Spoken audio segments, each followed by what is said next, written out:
बिस्मिल्लाहिर्रहमानिर्रहीम। मेहताब हैदर एक नए एपिसोड के साथ आपकी खिदमत में हाज़िर है।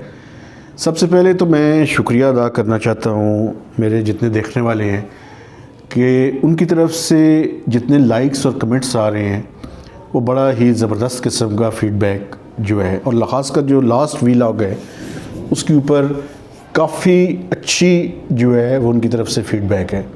उसमें कुछ सवालात पूछे गए हैं, वो मैं किसी और टाइम पे उनके जवाबात दूंगा। आज जो मैं वीलॉग करना चाहता हूँ वो पाकिस्तान और IMF के दरमियान एक वर्चुअल मीटिंग हुई है परसों थर्सडे को।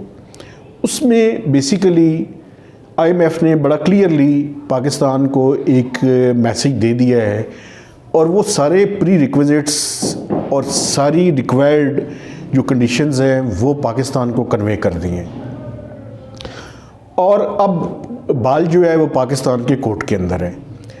इस मीटिंग में इसहाक डार साहब भी मौजूद थे, और एक बात मैं आपको बताना चाहता हूँ जो इसहाक डार साहब ने IMF को बताई है। वो बात ये उन्होंने बताई है कि आपको पता है कि पाकिस्तान के फॉरेन करेंसी रिजर्व्स बड़ी तेज़ी के साथ गिर रहे हैं, और अगर इस टाइम हमें कोई मेजर डॉलर की इंजेक्शन ना हुई तो ये मैं आसानी से ये कह सकता हूँ कि विद इन ए मंथ एक बड़ा सीरियस किस्म का क्राइसिस जो है वो शुरू हो सकता है।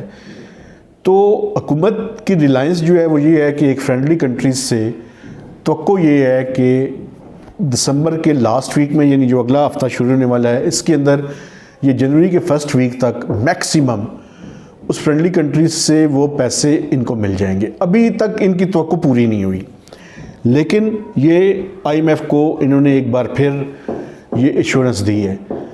और आपको पता है कि अब क्रिसमस की छुट्टियां और न्यू ईयर हॉलीडेज़ अमेरिका में शुरू हो चुकी हैं। तो इस अरसे के दौरान अब पाकिस्तान को उन्होंने अपनी एक डिमांड की लिस्ट जो है वो मुहैया कर दी। उसमें सबसे ऊपर जो है वो एनर्जी सेक्टर है। एनर्जी सेक्टर का IMF ये कह रहा है कि आप एक वाइबल प्लान लेकर आएँ। मैंने अपने लास्ट एपिसोड में आपको बताया था कि मिनिस्ट्री ऑफ एनर्जी ने सर्कुलर डेट में कमी के लिए 3-4 प्रपोजल्स दिए हैं, जिसमें एक नया सरचार्ज लगाने की प्रपोज़ल है 31 रुपये 60 पैसे, दूसरी प्रपोज़ल ये है कि 12 रुपये कुछ पैसे लगाया जाए, और तीसरी प्रपोज़ल ये है कि 2 रुपये 59 पैसे सरचार्ज लगाया जाए, लेकिन उसमें तकरीबन कोई 550 रुपये की सब्सिडी रिक्वायर्ड है।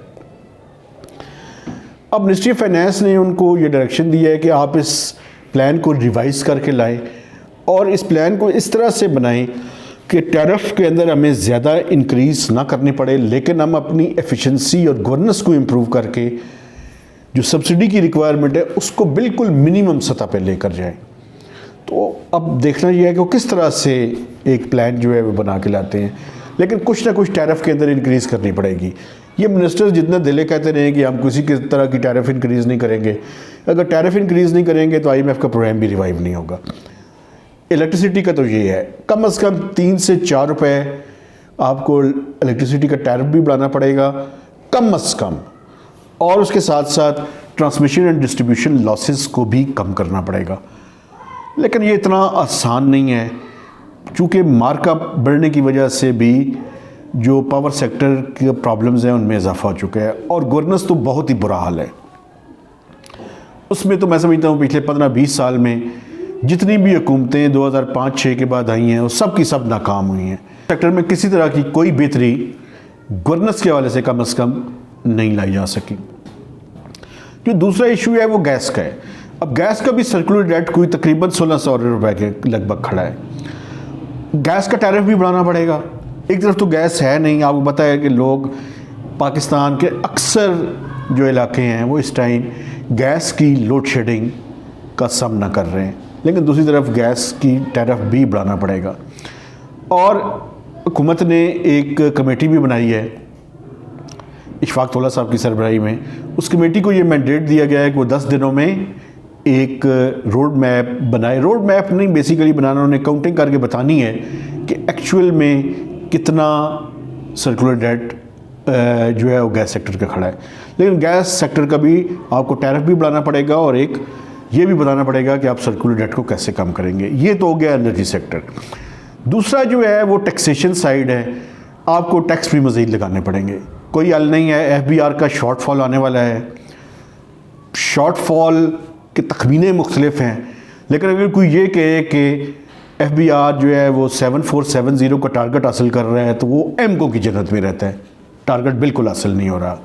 दूसरा नॉन टैक्स रेवेन्यू का भी शॉर्टफॉल है, उसके लिए भी कुछ ना कुछ इकदाम करने पड़ेंगे। तो दूसरा जो साइड है वो टैक्सेशन की साइड है।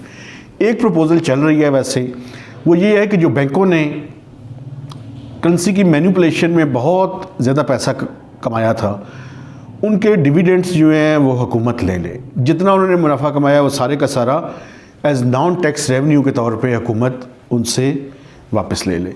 अब देखना ये हुकूमत की विल है कि वो किस तरह का फ़ैसला करती है।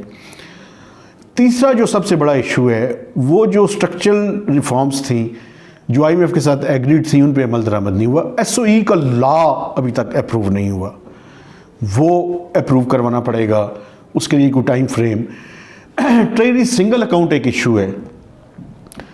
मुख्तलिफ पब्लिक सेक्टर के इदारों ने और ख़ासकर जो फ़ौजियों के इदारे हैं, उन्होंने अपने पैसे गवर्नमेंट सिस्टम से निकाल के प्राइवेट बैंक्स के अंदर रखे हुए हैं। ये एक बहुत बड़ा इशू है, इस पे कुछ ना कुछ करना पड़ेगा। PSDP के ऊपर कट लगाना पड़ेगा, ये भी आपको ये चीज़ें जो है वो करने की ज़रूरत है। फिर जो सबसे इम्पॉर्टेंट चीज़ है और जिस पे IMF बहुत ज़ोर दे रहा है, इस टाइम पाकिस्तान में प्रैक्टिकली 3 एक्सचेंज रेट है, उन 3 को उनको नैरो डाउन करने की ज़रूरत है। ये जो आपने आर्टिफिशियली मैनेज करके रखा हुआ है एक्सचेंज रेट को, ये आप नहीं कर सकेंगे ज़्यादा अरसा, आप इसको खोलना पड़ेगा या अपने मैक्रो इकोनॉमिक फंडामेंटल्स को इम्प्रूव करना पड़ेगा।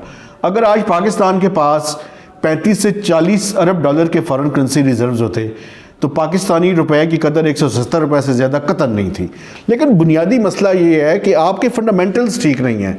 आप आर्टिफिशियली अगर रुपए को और इसकी कदर को आप मैनेज करना चाहते हैं तो मैं समझता हूँ कि आप पाकिस्तान की इकॉनमी के साथ ये भी एक खिलवाड़ है, ये मुमकिन नहीं है।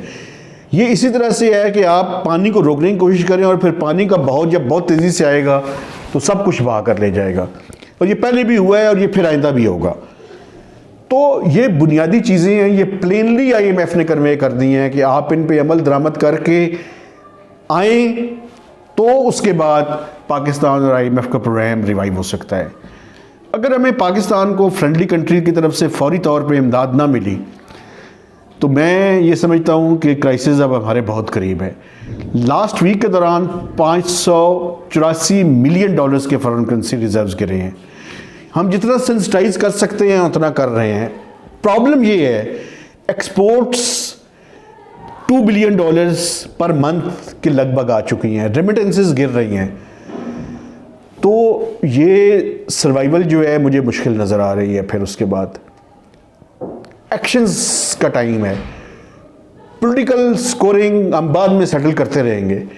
इस टाइम पाकिस्तान की इकॉनमी को बचाने के लिए एक्शंस रिक्वायर्ड हैं। सियासत को एक साइड पे कर दें, इस टाइम एक्शंस लें, अमल दरामद करें, जो चीज़ें रिक्वायर्ड है वो करें। वो टफ डिसीजंस है, मुझे पता है उनकी पॉलिटिकल कास्ट है, लेकिन ये पाकिस्तान के हक़ में बेहतर है, वरना बहुत मुश्किल सूरत हाल होगी। और वो ऐसी सूरत हाल होगी जो मैं नहीं समझता कि पाकिस्तान में अगर इस टाइम 22 करोड़ के लगभग 220 मिलियन लोग हैं और उसमें से 150 मिलियन यंग लोग हैं, तो इस मुल्क के हक़ में नहीं है कि हम इस तरह से इकानमी को तबाह बर्बाद होता हुआ उनकी ज़िंदगियों को भी तबाह बर्बादी की तरफ जो है वो लेकर जाएं। तो आपसे गुजारिश है कि आप हमारे चैनल को सब्सक्राइब कीजिए, लाइक कीजिए, कमेंट्स कीजिए। तो मेहताब हैदर को नए व्लॉग तक इजाज़त दीजिए। खुदा हाफिज़।